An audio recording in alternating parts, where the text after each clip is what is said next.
How about the timing of the hit? 2 outs, it's your senior night with the bases loaded, a chance to walk off. I mean, you can't get better timing than that. It couldn't have been better. These anglers will start with what's called a takeoff, where speeds get up to 70 miles an hour. It's a little past 9 a.m. and we're already talking about ribs here. You can see the smoke coming on your screen. We got Crazy Dave, we got Alan joining us. How you guys doing this morning? Doing great. Doing good? Getting better. Getting better. And I'm going to get better when you open up this guy. How many ribs we're looking at here? Marshall Hughes doing his best to stay warm and dry tonight. He joins us live just down the street at Fulton. Marshall. Got the hand warmers, Bo. Is that too extra of me? I mean, it's what, in the 40s right now?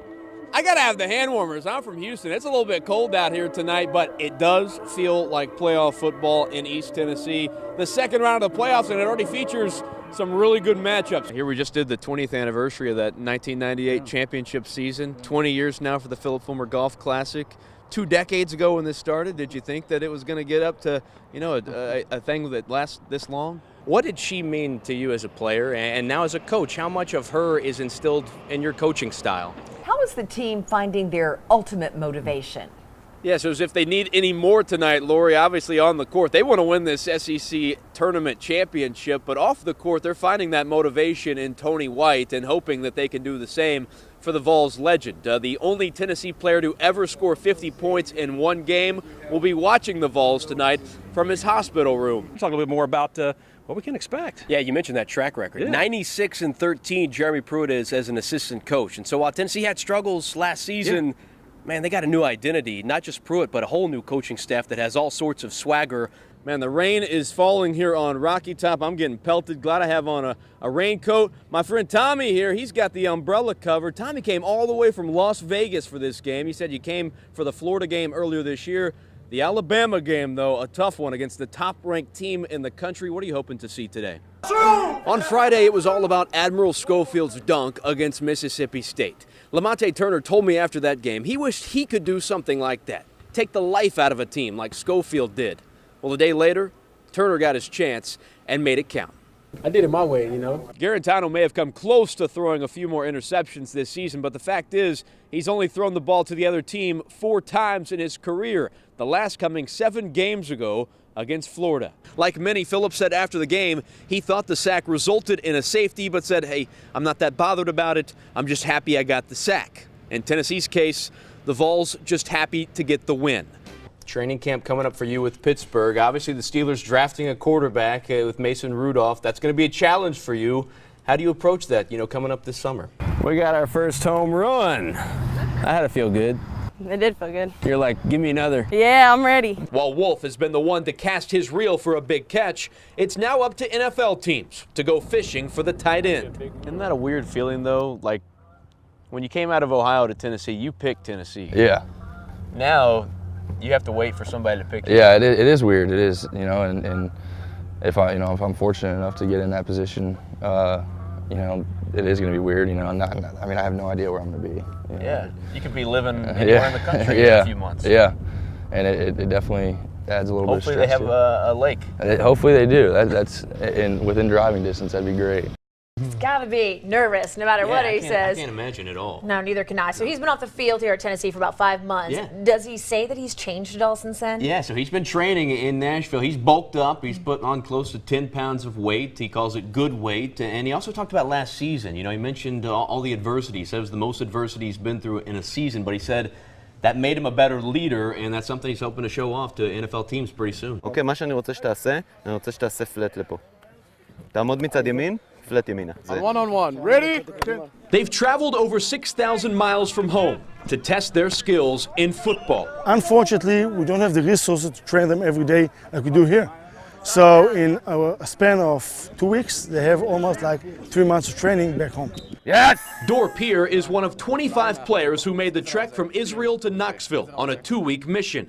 His passion is to one day play high school and college ball in the States. My biggest goal was to see if I'm capable of doing that and if I'm in the level of playing American high school football. And I think so far so good. 15-year-old Emmanuel Nasimia has the same goal. I like to play in college. I like to be in America. learn football, play football in college. That's all. Since the country started playing tackle football in 2007, coaches, equipment, and playbooks have been sent from East Tennessee to the Holy Land. All of the gear donated across the United States stops by Harvest of Israel in Morristown before being sent overseas. And we take everything. My team practice and play with the smoky gray of UT. It's very fun, and we're using them. They feel like they're American players and everything, like wear college uniforms, but we don't have a choice. Knoxville has become the unofficial U.S. headquarters for the game in Israel. And for the second year in a row, Israeli athletes have come to Rocky Top for camp. This year hosted at CAK. Make your call, make your call, make your call, make your call. Dan Phillips has helped lead the way for 5 years. I told my wife, I said, I'm going to go find these guys. And I did. On my next trip, I went over, found them, and I said, I've been coming to your country, love the people, love everything about it, and I love football, so you got to let me in. You got to let me do something. And that's how it started. Phillips is the defensive coordinator at the Kings Academy. When the season ends, he makes his way to Israel as a coaching coordinator for the country's rising American football program. Each player putting their beliefs aside for the love of the game. I think the reason I do this, aside from my love for football, is the community that I see being built, particularly in Israel, through football of all things. So on the same team, it's very common to have very Orthodox Jews playing right alongside of Arab Muslims, playing right alongside of Arab Christians. It doesn't matter what religion they are, they're good people, and working with those and just learning football. Like all our kids need to see us interacting with everybody and that spreading that love. Football, it's foot, be all. It's for all. Religions, men's, women's, no matter what skin you are, you can play football. The men's college basketball season wraps up tonight with the national title game. Texas Tech and Virginia. They're in Minneapolis playing for all the marbles while Rick Barnes is weighing his options. Tennessee has reportedly offered the Vols head coach a new deal after UCLA reached out with a $5 million a year contract. Local Knoxville restaurants, they're hoping to sway Barnes to stay put. Popular burger joint Stock and Barrel says they're going to offer Barnes free burgers for the rest of his days in Knoxville. Hard Knocks Pizzeria, they doubled down with free pizza. The NFL draft begins 1 week from tonight in Nashville. Tennessee won't have a former player's name called in the first round this year. Kyle Phillips, he could be the only Vol drafted, period. That would be extra special for the defensive lineman who grew up in the Music City. Phillips has been training in Nashville since the season ended, trying to sell himself to NFL teams along the way. A lot of the things that these coaches and teams like about me is just my motor. And I think that's definitely going to help me at the next level, especially because, at the NFL, you're playing the best of the best in the world. And those little things can separate you from being a great NFL player or a good NFL player or one that doesn't last. So I think that alone, my motor, my mindset, the ability to run to the ball and chase guys down, that's definitely one of the biggest things I've been hearing, and my versatility. Phillips is one of a dozen Vols hoping to hop on NFL teams this year. Tennessee pitching coach Frank Anderson has built a rotation that not many teams have been able to mess with this season. The Vols lead the nation with 8 shutouts, while the pitching staff ranks 5th in ERA and strikeout to walk ratio. Tennessee at Kentucky. This game was all about the long ball. Vols up 1 when the Cats get going. Ryan Shin takes Garrett Crochet yard in the 6th. TJ Collett invites himself to the party later in the inning. Kentucky goes on top 2-1, but Tennessee is not going away. Al Solari, oh yeah, this is off the light pole in the 8th. His 10th bomb, and he seemed to have a little smile for the Kentucky dugout as he jogged home. Pete Durkee adding some insurance 2 batters later, and then it would be Redmond Walsh on the mound closing it out for a 4-2 win.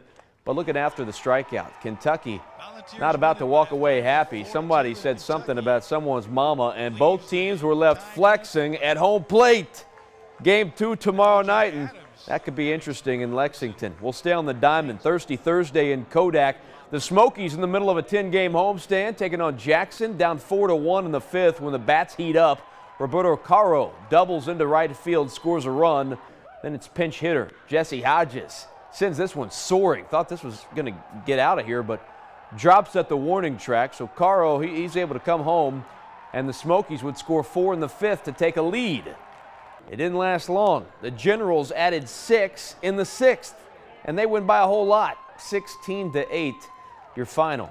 Playoff hockey in Huntsville, Alabama tonight. No team in the SPHL has won more President's Cups than Knoxville. The Ice Bears have 4, but haven't brought a title back to town since 2015. Jeff Carr trying to change that. The second-year coach leading the Ice Bears to the semis for a second year in a row. They're going to have to get past the defending champions in the second round in the Huntsville Havoc. Hayden Stewart was holding his own early, but the Havoc finally breaking a scoreless tie in the second period. Trevor Gerling puts it in the back of the net for the first points of the game. Havoc up 1-0. The Ice Bears wasting no time getting back in it, though, on the breakaway. That's Scott Cuthrell putting it in the back of the net, and we're all tied up. Cuthrell led the Ice Bears with 44 points in the regular season. He wasn't done in this one. Less than 2 minutes later, it's Cuthrell again. He sneaks it past Milosek for another Ice Bears goal. Now, Huntsville, they would claw back, forced overtime. We went to a double overtime, and that's when the Havoc would eventually score. They get a 3-2 win tonight in Game 1. That's a pretty crucial Game 1 because it's just a best of 3. The semifinal series now moving to Knoxville, where the Ice Bears will have the home ice on Saturday night. And an Ice Bears win, that would force a Game 3 Monday in Huntsville. How about former Tennessee standout Tobias Harris putting 29 points on the board tonight for the 76ers. Dude was dropping dimes from downtown. 6 of 6. Perfect from beyond the arc, leading the 76ers to a win over the Nets. We're back after this. Stay with us.